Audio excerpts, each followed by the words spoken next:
we would want to get highlights of that, because of course we saw the dailies this morning running with certain lead stories. One was saying that Nnamdi Kanu says Simon Ekpa is aided by the federal government. Another one talks about the amount of trillions of naira that leaves the southeast, because of the banditry and the armed robbery, and over 50 armed groups in the region already. But let's start from your visit to Nnamdi Kanu. Well, I'll start by thanking the director of the State Security Service for at least allowing me.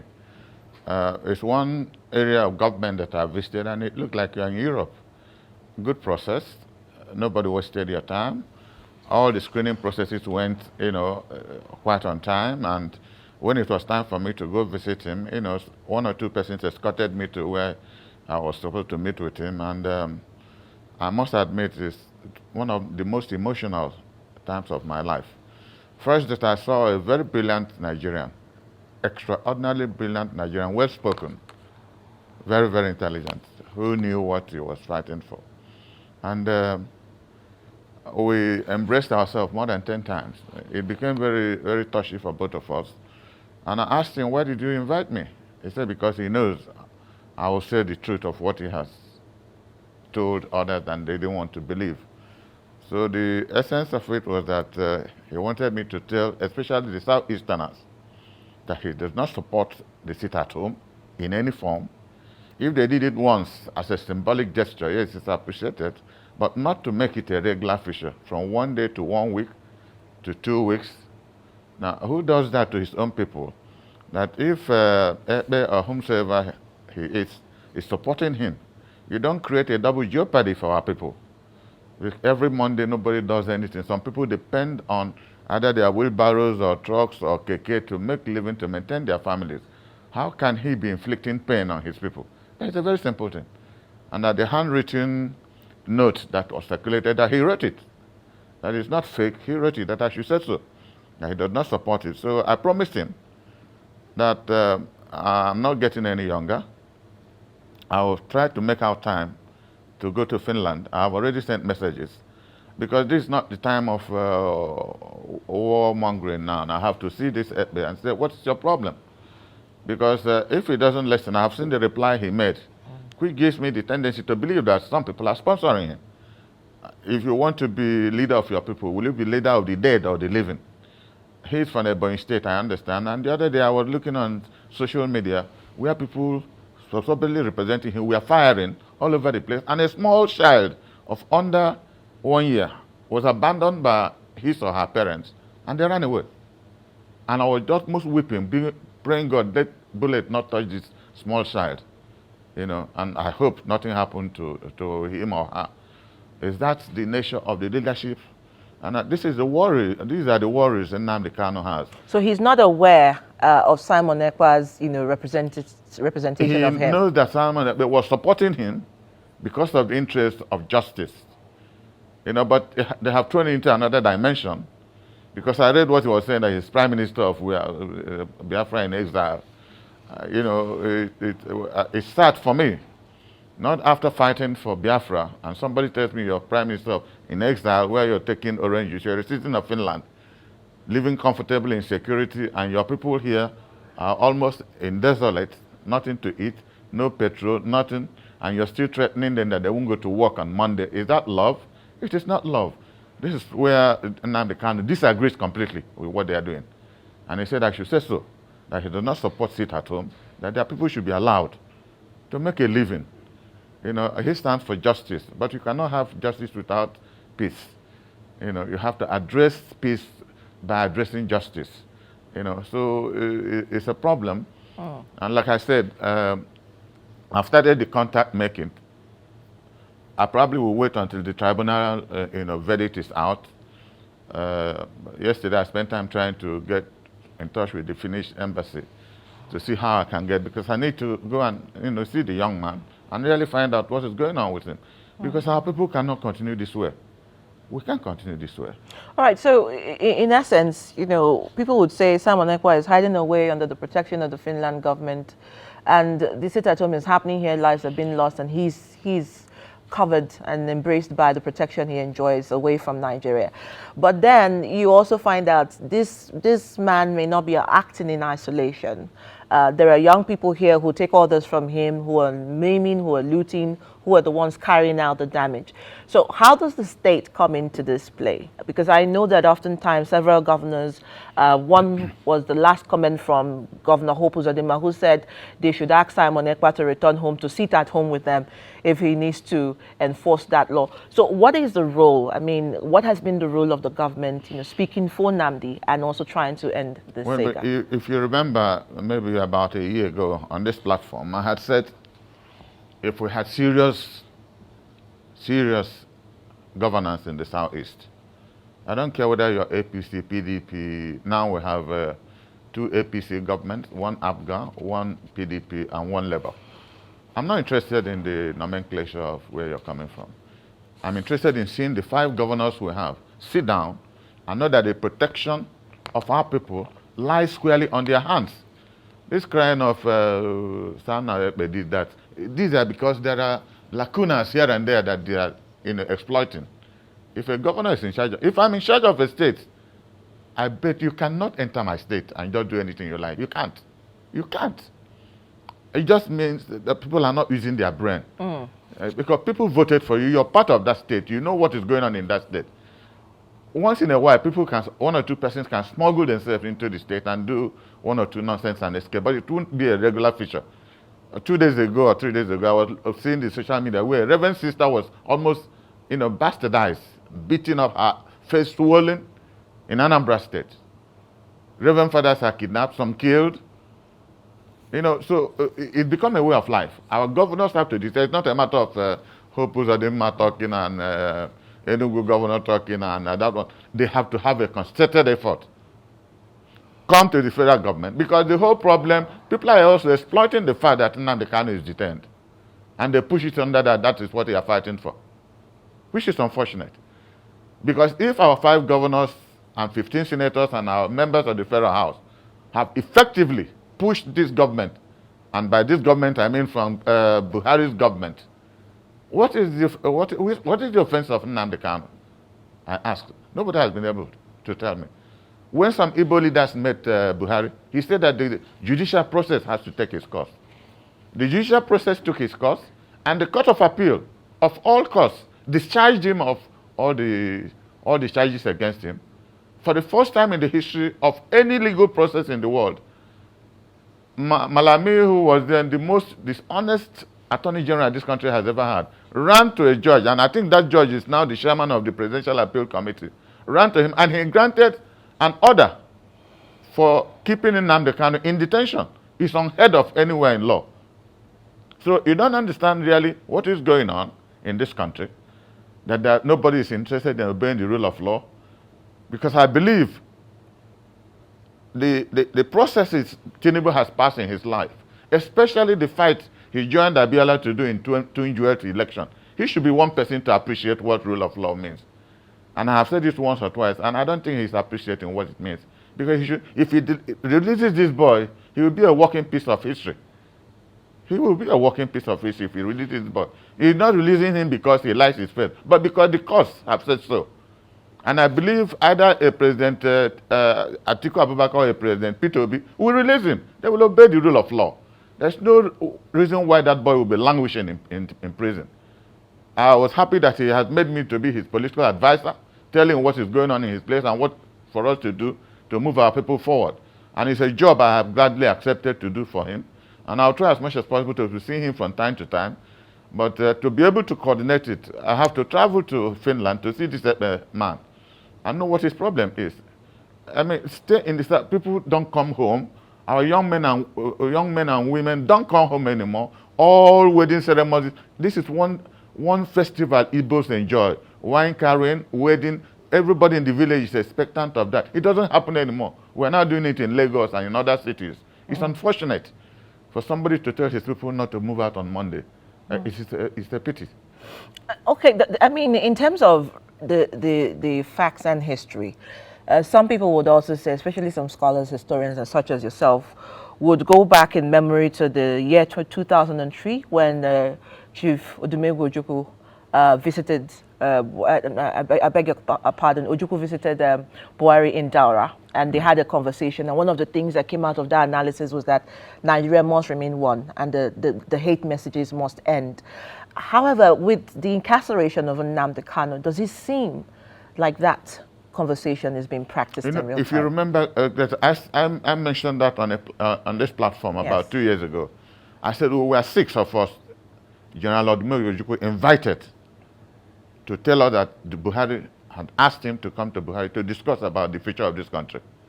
And the other 5 said no, that he wasn't going to. I was the only one who said, go. Igbos have a saying that whatever is in your stomach does not smell until you pass it out. So go to him, listen to him, and know where he's coming from. And he went and spent 2 days with him in Buhari's house. They had a 5-point understanding. Unfortunately, Ojukwu died later. Buhari could not even as much as attend the funeral of Ojukwu. And none of those 5 points did he, make an attempt after being president because when he invited him, he wasn't president. It was just ordinary Buhari. Then he became president. None of those 5 agendas they agreed upon to push this country forward. And one of them specifically said how the Southeast will be seriously put into the mainstream of the Nigerian political process. And he agreed to that. Probably the only attempt he made was probably using Igbos as his vice presidential candidate at each point in time. But after that, what next? All he now did was his stoking paranoia and hatred. The achievement of putting Nnamdi Kanu in detention now for 4 years going, kidnapping a young man from Kenya, when a government plans to kidnap people, just like they kidnapped former Minister of Transport under Shagari, what is the name of that chap from Kaduna? The mathematician, the brilliant top minister, Umar Diko. They kidnapped him from London. So this government is now known for kidnapping people. And they spend millions of dollars to their elements in Kano who helped them to kidnap Nnamdi Kanu. So that is the success of Buhari, to kidnap a citizen. Why? Because he's talking about justice for his people. Is that a crime? You may not like his methodology. All Nnamdi Kanu represents is the unjust processes against our people for the past 50 years. And the people we have in government don't appear to understand what is going on. Now they can't go home. Now it is coming down to everybody what the problem is all about. So Nnamdi Kanu is not on his own in what he's saying. After seeing him 2 days ago, I committed myself that I will give support to try to see how our place can be a lot better. Igbos don't destroy. Those who built don't destroy. So nobody can accuse us of being part of a destructive process. Nnamdi Kanu cannot be an exception. He's a boy who loves the interests of this country and especially the interests of his people. All he's asking, put us as part of the system. And if you don't want us to be part of the system, then allow us to be on our own. You cannot be taller than me and be shorter than me at the same time. If we are not part of because the 8 years of Buhari, we were not part of the system. And the strongest part of government is the National Security Council. There was nobody from Southeast who was in that council for 8 years. That is where the strategic decisions of every country is taken. So when you come to the Southeast now, it's occupied by military people you don't know where they're coming from. If there are 20,000 mobile policemen or policemen in general in the Southeast, not up to 100 of them are Igbos. So also soldiers. But you see, the exciting thing about it is that it does not stop our people from giving them arms, water, bread, and everything. Because now soldiers refuse to do what they are told to do. Every time I come out at any checkpoint, I will give them money. I deliberately do that. By this, this is not what they told us the Igbos are. These are the most benevolent people we have ever seen. They are so happy about it. So, but all these rascals under Ekpe or whomsoever go about, and like Nnamdi Kanu told me that he's against anybody killing a security officer who is supposed to protect law and order. And once that is done, they ascribe it back to IPOB. This is unfair.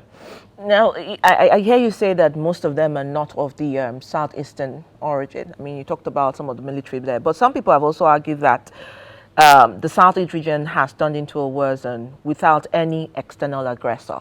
What I mean by this is that they have enemies within that they created by themselves because of the sit-at-home and of course the declaration by Simon Ekpa. So how do you look at those who are of the descent, who are of the origin of the Igbos, and how do they get reevaluation of what they're doing, and then perhaps some sense of reorientation? Some people have said, well, is the lack of job, is the lack of incentive, is the anger perhaps for some, and of course remember we had the prison break in Imo State and several parts, some years back.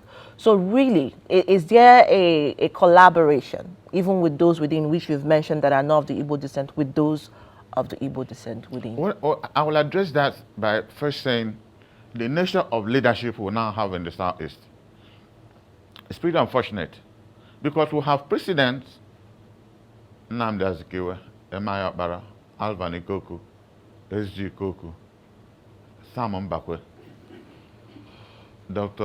Nwafo Rizo, Dr. Alex Ekweme, even in recent times, Jim Mobodo. Come to Anambra and see what Ngige did as governor, even though that election was one kind. What Peter Obi did as governor. We have presidencies of Igbo leadership that worked. Why is it that the present leadership in the 5 states are not working together to be able to protect our people? That's what I'm saying. If they sit down together, they can use your head with all our technocrats to see how our place can be protected. Look at what's going on. It's not just in Southeast. Look at the herdsmen problem in Benue Plateau, the bandits in Northwest, the Boko Haram in Northeast. We're a country of violent nomenclatures now. Every day, hundreds of people are killed. We're even better in the South. It's only occasional that you hear that 1 or 2 persons are killed here and there. But look at the rest of the country. And when I hear the IG of police, talk, he has not stayed 1 month in the office. Now he's a field general already. Maybe he knew what was going on. Now he's given an opportunity. Let us see how he's going to handle the problem. But I can tell you, there will be no peace without dialogue. Whether you call them bandits or IPOB or Boko Haram, this government must be prepared to dialogue with people. Because there is all grievances are, all conflicts, all protests are about unresolved grievances. Once you see a protest, it is happening today. Labour Congress, TUC, they are striking. It's not a cup of tea. There must be unresolved grievances that is forcing people to strike. How can they buy petrol? How can they buy foodstuff? These are calling down, and you look at them going to work. Somebody told me when I came in for my party meeting on Saturday that this is how Tinubu goes to work. I said it's not true. And I deliberately took a vehicle to stand in that route he goes to work. And I was there for 55 minutes.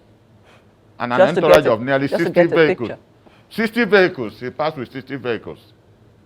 President of the Federal Republic of Nigeria. I was making a broker, telling her to be patient.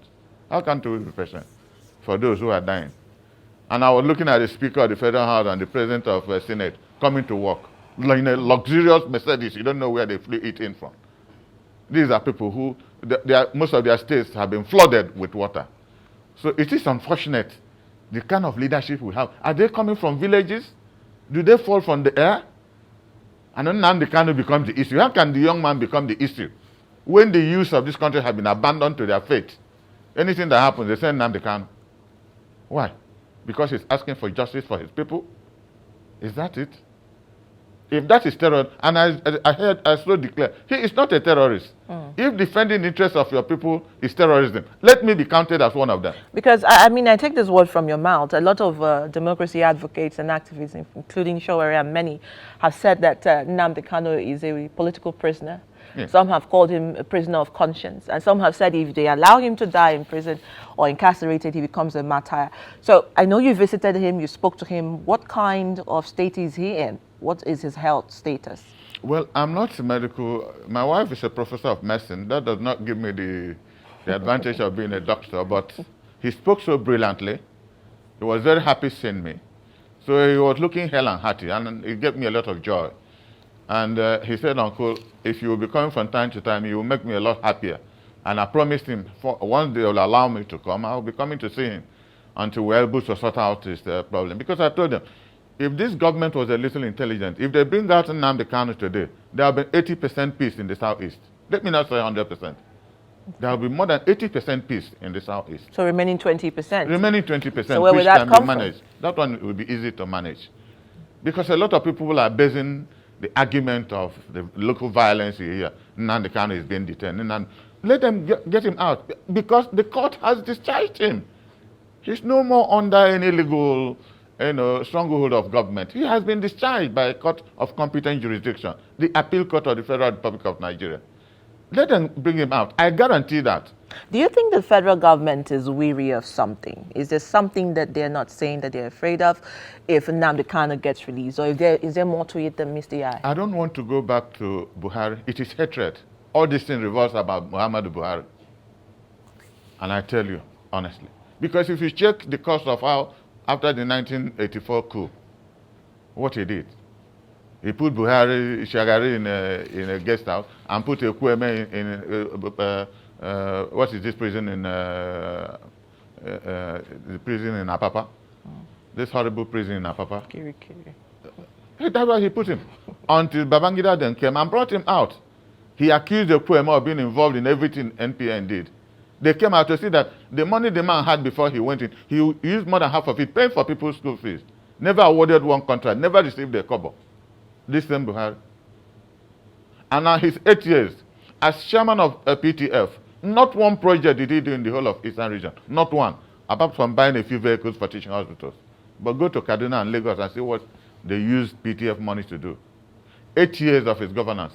Tell me what happens in our place. Than stampeding and taking over the whole place with the military. He wasn't prepared to discuss with anybody. 8 years. Put Nigeria 20 years back. Even his people are suffering. His own state, his own zone is in crisis. His own zone is violent prone. So what kind of a leader is he that looks for presidency for nearly 13 years and got it and didn't know what to do with power? So we have a problem that is fundamental in this country. And I don't know how it's going to be solved. Well, President Bola Ahmed Tinubu is the president now, yes. And the bulk of the decision stops on his table. He takes the final say. Are you hopeful that perhaps under his administration, Nnamdi Kanu may see the light outside the incarceration and the prison? Yes. You know, what I was saying to a friend yesterday, I remember in 1967, we were training at what is now 82 Division. It used to be 1 battalion headquarters, Nigerian Army. We were training. Suddenly, they said that we should stop. And we looked behind us. It was Major Chukwuma Kaduna Zogu, Major Onwategu, Major Ifajina. There was one Yoruba major, Captain Ihan Asho, Captain Nwobosi. All these are dead now. And it was a beauty looking at them. They encouraged us to do what we were doing. 1 hour after that, we started our training. About 4 o'clock in the evening, another some 2-3 vehicles moved in. And coming out of that vehicle was one top government official and our Chief Abafemi Awolowo. They had just brought him out from Calabar prison and brought him into Enugu with helicopter. That was the day he made that famous speech that if the East was allowed to go, the West will also go. And Ojukwu said he will send him back to Lagos. All right, I will hold you on that thought. I'm not allowing you to go yet. I'll just take a quick break. And then when we class this visit to Mazi, of course, Nnamdi Kanu, and we continue with that and as we round up. Let me come back to you, Chief.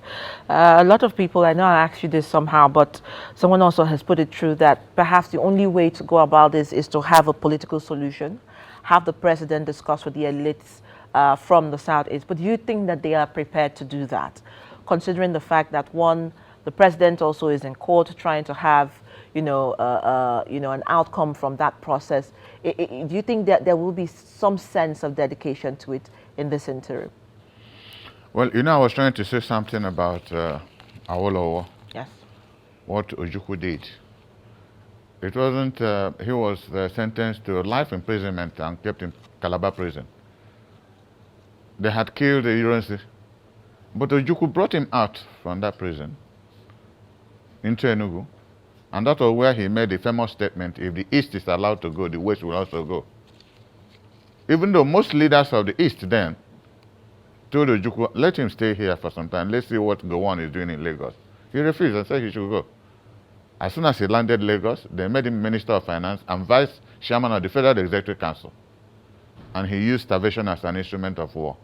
At the end of the war, they gave us 20 pounds. That was not enough. That shows the attitude, the good attitude, the love of the Igbo man for the rest of this country. When MKO Abiola was fighting for his June 12th election, do you know the number of top Igbos who were joined by most Yorubas, including Bola Tinubu, going around the whole country, fighting for MKO to retrieve his mandate? If Tinubu remembers that, he should be able to sit down and look at the legal process. This man has gone to appeal court, and the appeal court has discharged him of every crime. You release him. If the government wants, let them go on appeal to Supreme Court. They haven't done that. But they're detaining him. This is causing more insecurity in the southeast and the rest of the country. So my advice is that, no, anybody who is prepared to make a change, to make things better, you have to be prepared to challenge things that are not good enough. That is what Nnamdi Kanu is doing. That's the only way. If you don't challenge things that are not good enough, you can't make anything better. And the best form of victory is that of peace, not war. Talking does not kill anybody. When somebody talks, you know what comes out of his mind, then you'll be able to dialogue with him. We're not talking of the labor union. If this government is serious, because they are part of the last government, why are people blaming Tinubu? During his campaign, he said that Buhari did so very well that he was going to continue with Buhari's successes. That's what he told Nigerians. If nothing else, I remember that. I watched him say that. So if Tinubu believed that Buhari was wonderful, then that's a serious concern for the rest of us. Because that was the worst government this country has ever seen. In terms of hatred, stoking hatred and paranoia everywhere. The only way there is peace in this country is sharing of money. I was hearing Rena now talking about the National Assembly. Why should Labour people talk there? They won't talk. Because everybody is sharing money.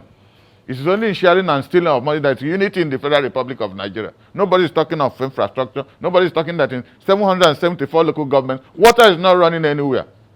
Water is not running anywhere, including those who are governors. Isn't that a pity? And they are talking of going to a fight in Niger.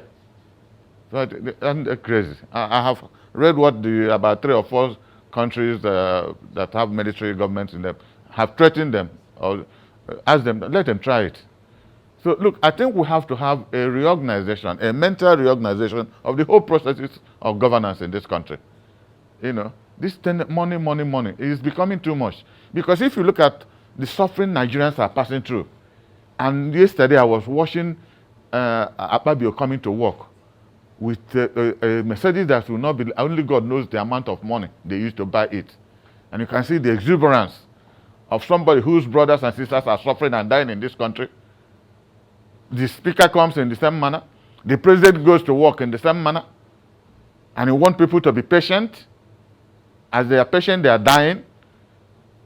And then the person who talks for justice about his people, you detain Nnamdi Kanu. That is the success of APC government.